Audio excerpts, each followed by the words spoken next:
Адай күйінің ең қиын бөлімі сандық нотамен. Мына санда жазылып тұр. Үстінде 14 деп тұр. Ол астыңғы шек. Астыңғы шек.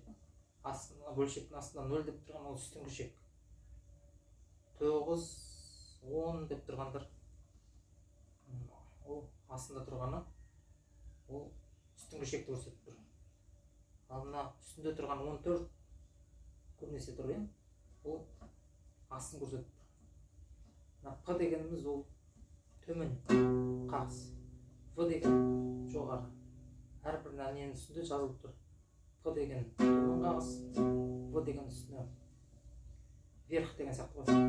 Ағылшынша бұл үстіне П деген астына.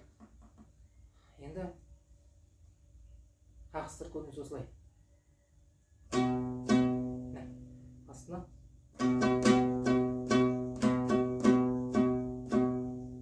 алма кезек. Астына, үстіне 2 рет.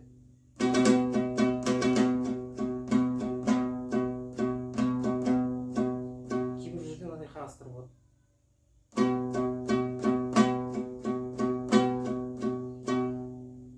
Бәрінде жазылып көрсетіліп тұр. Көбейту 2 десе, ол 2 рет қайталанады деген сөз. Енді міне кеттік асты, міне көрініп тұрғандай 14 дейді. 14 асты. 0 деген үсті. 0. Содан кейін үсті 10 болады, 12 болады, 14 та 14 болады. Солай кете береді. Ал кеттік. Үсті асты 14, үсті бос тұрады. Яғни 0. Сосын 9.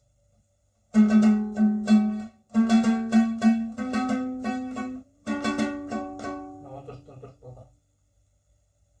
Тағы да қайталанады, бірақ мына жерде 9. 10 болады мына жерде.